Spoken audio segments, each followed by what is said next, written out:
सांकव. सुलभाची परीक्षा नुकतीच संपली होती. आपल्या आईबरोबर ती आजोळी कोकणात आली होती. आजोळी येऊन सुलभाला 2-3 दिवस झाले होते.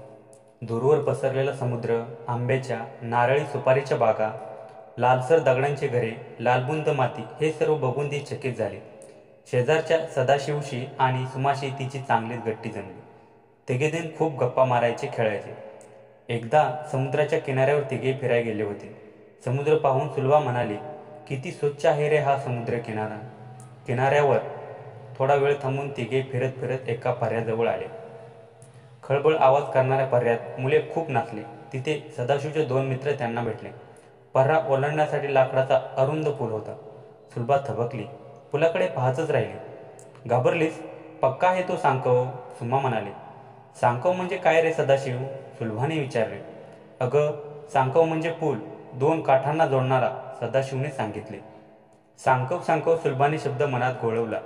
मुले सांकवावरून पलीकडे गेले. सर्वांबरोबर सुलभाई भिजकत भिजकत सांकवावरून गेली. सभोवतालच्या दाट झाडीतून येणारे पक्ष्यांचे आवाज सुलभाला नवीन होते. आम्ही हे नेहमीच पुस्तकात वाचतो, चित्रात बघतो, सगळं तसंच आहे सदाशिव. अगं सुलभा, आम्ही पण गाड्या, कारखाने, उंच इमारती चित्रातच बघतो. एव्हाना खूप उशीर झाला होता. मुलांना भूक लागली. सर्व मुले झाडाखाली बसली. सदाशिवने नाचणीची भाकरी आणि चटणी आणली होती. मित्रांनी भात आणि माशांचे कालवण आणले होते. सुलभाच्या डब्यात पोळी भाजी होती. नाचणीची भाकरी सुलभाने प्रथमच खाल्ली. तिला ती खूपच आवडली. मुले परत निघाली. परतीच्या वाटेवर गप्पा रंगात आल्या. सुलभाने आपल्या शहरी जीवनातल्या कितीतरी गमती सांगितल्या. ती शाळेला 2 मजली बसमधून जाते हे ऐकून तर सर्वांना खूप आश्चर्य वाटले.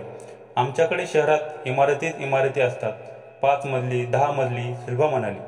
बाप रे, म्हणजे चढाई उतरायला त्रास, दिवस सगळा त्यातच जायचा. सदाशिव. नाही रे, वरच्या मजल्यावर जायला विजेचा पाळणा असतो, त्यालाच उद्वाहक किंवा इंग्रजीत लिफ्ट म्हणतात. आपण फक्त त्यात उभं राहायचं, बटन दाबलं की पाळणा आपोआप वर जातो. पायऱ्या बिऱ्या चढायच्या नाहीत, सुलभा म्हणाली.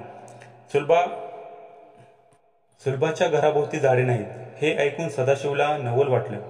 अरे सदाशिव, आमच्याकडे असते इमारतींची गर्दी, दुकानांच्या रांगा, दुकानापुढे माणसांच्या रांगा, वाहनांची गर्दी. आम्हाला घरातच खेळावं लागतं. कधी कधी आम्ही बागेत जातो. तुमच्याकडे शहरात किती गमत असेल नाही? आपण असं करूया, मी कशी या सुट्टीत आजोळे आले कोकणात, तसं तुम्ही आमच्याकडे या. शहरातल्या गमती जप्ती मी तुम्हाला दाखवीन, माझी शाळाही दाखवीन. वा, फारच छान, मी आईला विचारून ठेवतो. यावर सदाशिवचा मित्र म्हणाला, आम्ही शहर बघितलं नाही, शहराकडं आलोही नाही. तू खेडेगाव बघितलं नव्हतंस. आता आपण नेहमी एकमेकांच्या गावाला जायचं बरं का. सांकव या शब्दाचा नवाच अर्थ मुलांना समजत होता.